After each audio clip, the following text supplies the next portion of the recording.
So today we're going to be learning about the percentage bar, but first we have to know what is a percent.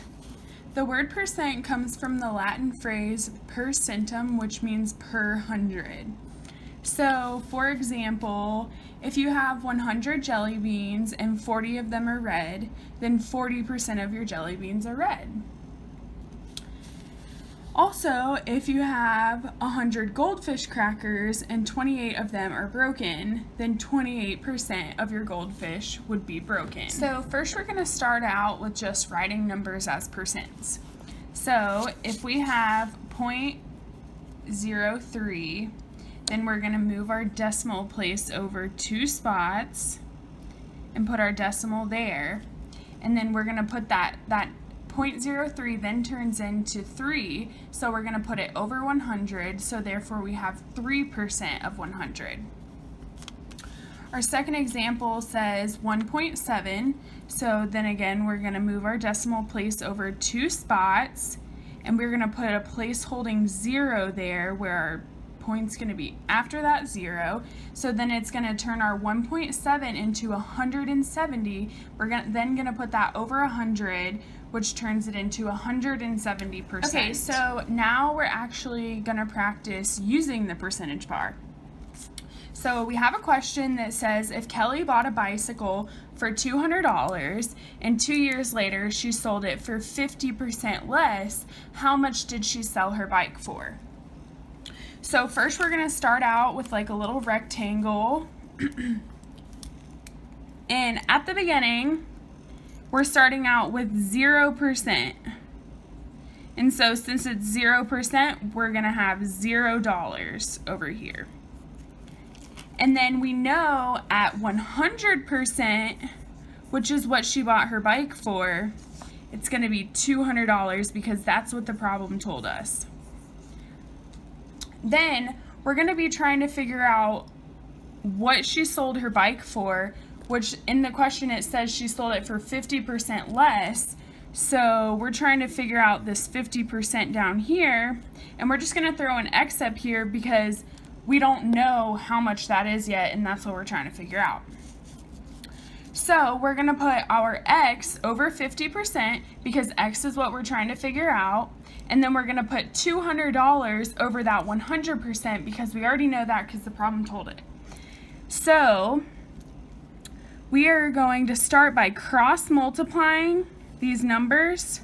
So we're going to do X times 100, and then we're going to do 50 times 200.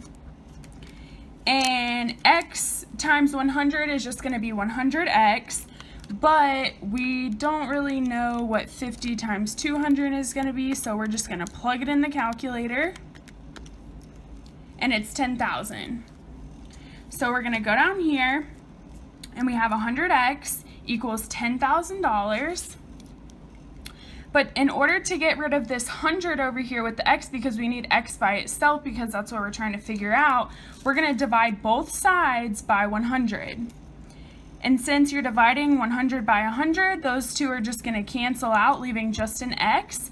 And then we're going to do 10,000 divided by 100. So we're going to get our calculator back out, and we're going to do 10,000 divided by 100, which gives us 100.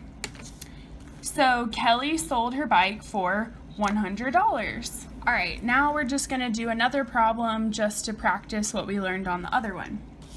So our new problem says you want to buy an Xbox that costs $350. Since you've been doing your chores, your parents have agreed to pay 20%. How much money are your parents giving you towards the Xbox? So once again, we're going to put our little rectangle right there, and at 0%, we're going to have $0 again. And then at 100%, it's going to be $350 because that's how much the Xbox costs. So what we're trying to figure out is our parents are going to give us 20% of the money towards our Xbox. So we're going to be like over here at the 20%, area, not exact. And what we're trying to figure out is how much money 20% of $350 is going to be. So we're going to put our X up there because we don't know yet what that's going to be. So we have X over 20% because X is what we're trying to find, which means it's 20% of this $350. And then we're going to have our $350 over 100%. So once again, we're going to cross multiply these values, and then once again, just like the problem before, X times 100 is just going to equal 100X, but we need to know what 20 times 350 is going to be, and it's 7,000. So we're going back down here, and this is what we just figured out, 100X equals 7,000. And remember, we need to get that X by itself, so we're going to divide 100 again. So we're going to cancel these 100s out because we need X by itself. And then we're going to try to figure out what 7,000 divided by 100 is.